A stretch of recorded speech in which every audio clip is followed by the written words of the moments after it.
میں شیخ کرامت اس سے ہار گیا۔ میں پارا نے مجھے شکست دے دی، وہ جیت گئی۔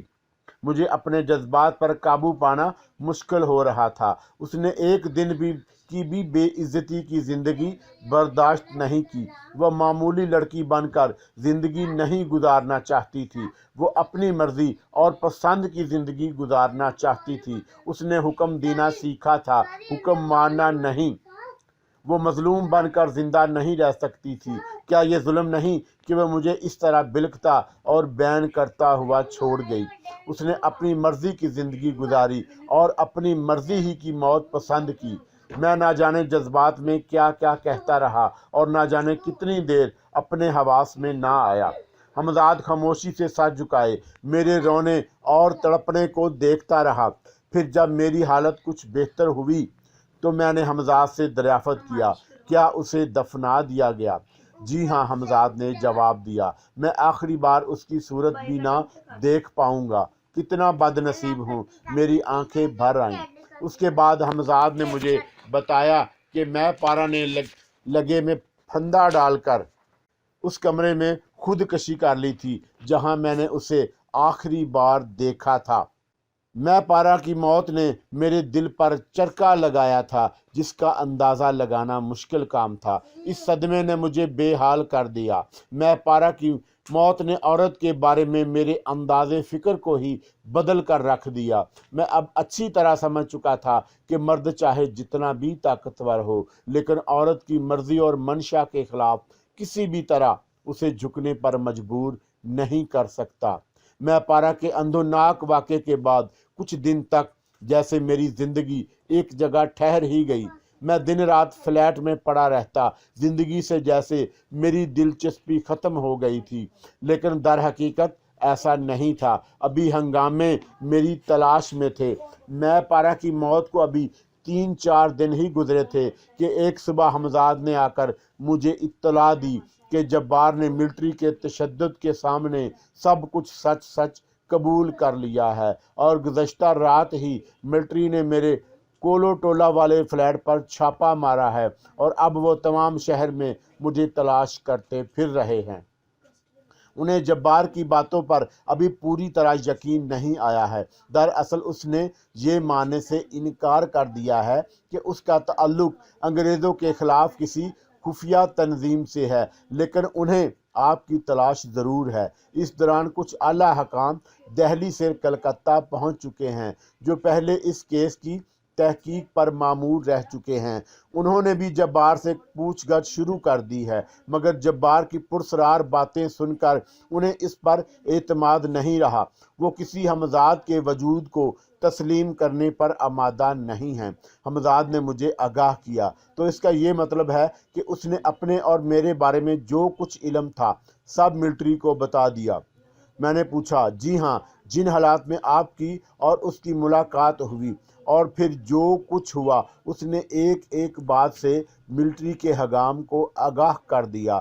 ہر چند کے احکام کو اس باتوں پر یقین نہیں آیا کیونکہ اس کے سامنے خفیہ تنظیم کے اس رکن کا بیان بھی ہے جس نے میں پارا کے زیر اثر مرنے سے پہلے تمام تنظیموں کے سربراہ کو بتایا تھا کہ پھر جبار آپ کے ساتھ جیل میں رہنا، وہاں سے فرار، اس کے بعد اس کا پکڑا جانا اور رہا ہونا، یہ تمام باتیں ہی اس بات کا ثبوت فراہم کرتی ہیں کہ اس کا تعلق آپ سے ہے۔ پھر اس نے ایک انگریز کو بھی قتل کیا تھا، اس واقعے کو بھی فراموش نہیں کیا جا سکتا تھا۔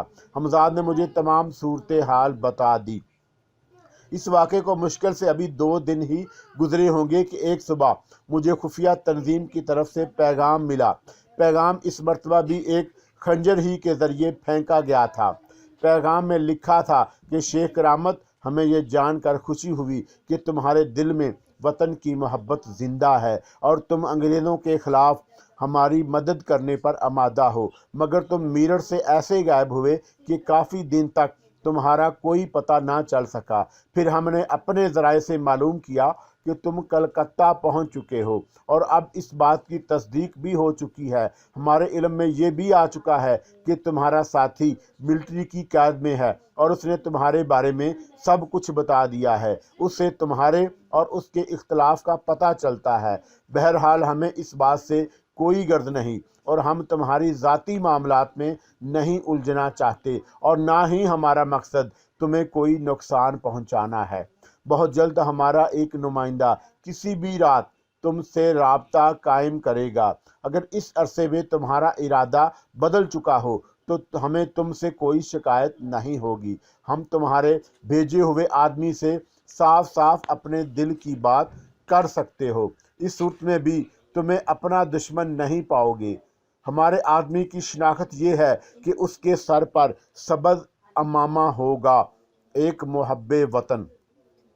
پیغام پڑھ کر بہت دیر تک میں خیالوں میں کھویا رہا۔ مجھے وہ لوگ بڑے عجیب لگے جو ایک عظیم مقصد کے لیے اپنی زندگیاں وقف کر چکے تھے۔ میں نے زندگی میں پہلی مرتبہ خود کو کم تر محسوس کیا۔ میں یقیناً ان سے بہت چھوٹا تھا۔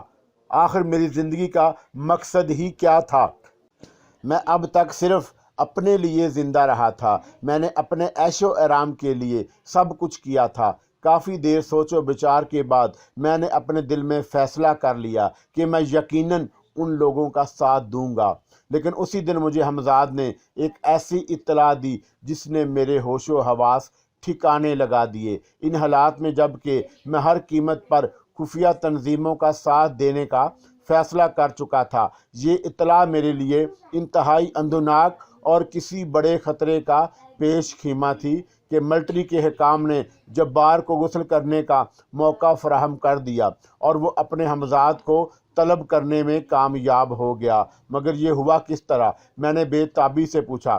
جب ملٹری کے حکام نے اس پر تشدد کے تمام حربے آزما لیے اور پوری طرح انہیں یقین ہو گیا کہ جبار اس سے زیادہ کچھ نہیں جانتا جو وہ بتا چکا ہے، تو انہوں نے جبار کی صداقت کو پرکھنے کے لیے اسے سر سے پاؤں تک پانی میں بھگو دیا۔ حکام نے کہا کہ اگر جبار سچ کہتا ہے تو وہ اب اپنے حمزاد کو طلب کرے، پھر تو آپ جانتے ہی ہیں کہ کیا ہوا ہوگا۔ مجھے اس کا موقع ہی نہ مل سکا کہ میں کچھ کر سکتا۔ بس اچانک ہی ملٹری کے ایک افسر نے کچھ سوچا اور اس پر بالٹی بھر کے پانی ڈال دیا۔ جبار یوں بھی تشدد سہتے سہتے اب بے دم ہو چکا تھا اور یہ خطرہ تھا کہ کہیں وہ مر ہی نہ جائے۔ حمزاد نے مجھے بتایا، تو کیا وہ ملٹری کی قید سے فرار ہونے میں کامیاب ہو گیا؟ میں نے پوچھا۔ جی نہیں، اب اسے اس کی ضرورت نہیں۔ انگریز حکام نے ایک اور چال چلی ہے۔ وہ جبار کی پرسرار قوتوں سے بہت متاثر ہوئے ہیں اور انہوں نے یہ فیصلہ کیا ہے کہ جبار کی پرسرار قوتوں کو انگریزوں کے خلاف کام کرنے والی خفیہ تنظیموں کے مقابل استعمال کریں۔ جبار ان کا ساتھ دینے پر آمادہ ہو گیا ہے۔ حمزاد نے جواب دیا۔ تو گویا وہ انگریزوں سے مل گیا۔ وہ غدار وطن خود اپنے ہم وطنوں کی زندگیوں سے کھیلے گا۔ میرے ہوتے ہوئے وہ اپنے اس ناپاک مقصد میں کبھی کامیاب نہیں ہو سکتا۔ یہ کہتے کہتے غصے سے میری مٹھیاں بھینچ گئیں۔ پھر جب کچھ دیر بعد میرا غصہ ٹھنڈا ہوا تو میں نے حالات پر مزید غور کیا، اور اس غور و فکر نے مجھے کچھ اور الجھا دیا۔ حمزاد ابھی تک میرے پاس موجود تھا۔ میں نے اپنے ایک خدشے کا اظہار اس سے بھی کر دیا۔ اس صورتحال میں تو جبار اپنے ہمراز کے ذریعے میرے بارے میں تمام اطلاعات ملٹری کے حکام کو فراہم کر سکتا ہے۔ ہاں، یہ ممکن تھا، مگر اس صورت میں جب کہ خود آپ کے قبضے میں آپ کا حمزاد نہ ہوتا۔ جب تک میں آپ کے ہمراہ ہوں یا آپ میرے ساتھ ساتھ ہیں تو کوئی بھی دوسرا ایسا شخص جس کے قبضے میں اس کا حمزاد ہو آپ کے بارے میں کچھ بھی معلوم نہیں کر سکتا۔ یعنی جس وقت میں آپ کے پاس ہوں جبار آپ کے بارے میں کچھ معلوم نہ کر سکے گا کہ آپ کہاں اور کس حال میں ہیں۔ بالکل اسی طرح آپ جبار کے بارے میں کچھ معلوم نہ کرا سکیں گے کہ جب تک اس کا حمزاد اس کے قریب موجود ہے۔ حمزاد نے مجھے سمجھایا۔